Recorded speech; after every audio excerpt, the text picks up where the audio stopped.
Hi, it's Fiona from the Hourly Uprising. Today's story is called The Focus Saboteur. Working through lunch was, in theory, the pinnacle of professional dedication. In reality, it was Fiona, hunched over her laptop, half eating a sandwich, half battling a hostile email invasion, while losing the war for her own attention span. Her inbox had become a siege engine, relentless, mechanical, and somehow it was starting to feel personal. Each ping was like a new grenade landing. Subject lines screamed in capital letters, CCs multiplied like caffeinated rabbits. Quick favours were neither quick nor favours. They were booby traps dressed as polite requests. She chewed distractedly, a soggy bite of tuna and low expectations. The chair creaked beneath her. Careful, it whispered conspiratorially. You move, you lose focus. We're building momentum here. Fiona narrowed her eyes. The chair had been saying things like that lately. Ever since she upgraded to the plush ergonomic one with 17 levers and lower back support, Fiona now suspected the chair had ideas above its station, whispering sweet nothings about deadlines while quietly fusing to her spine. However, the aches arrived with unsettling precision. One nestled between her shoulder blades. Another began its slow creep along her lower back, like an advancing army. Soon they were everywhere, colonizing her spine, digging deep trenches in her underused muscles. She shifted. The chair tightened its metaphorical embrace. No need to get up, it murmured, syrupy and smug. You're being productive. That word again, productive, the sacred chant of burnout culture. Fiona stared at her screen. The same sentence had stared back for 10 minutes.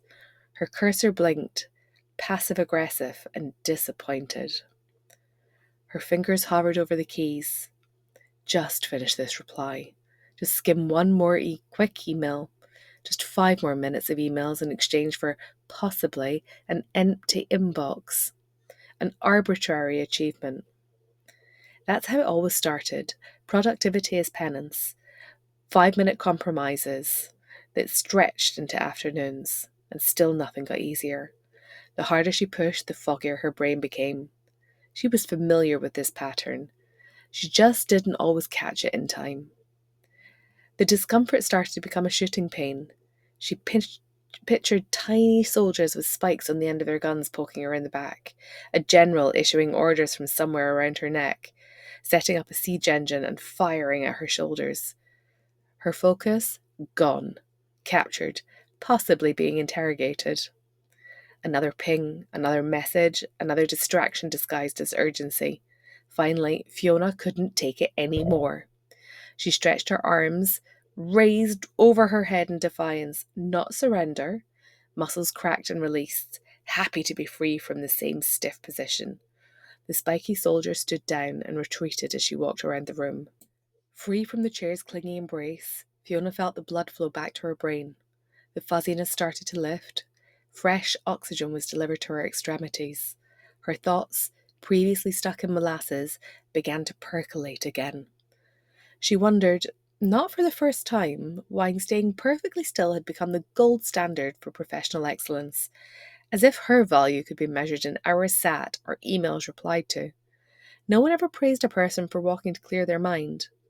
No performance review ever included the phrase excellent at standing when needed.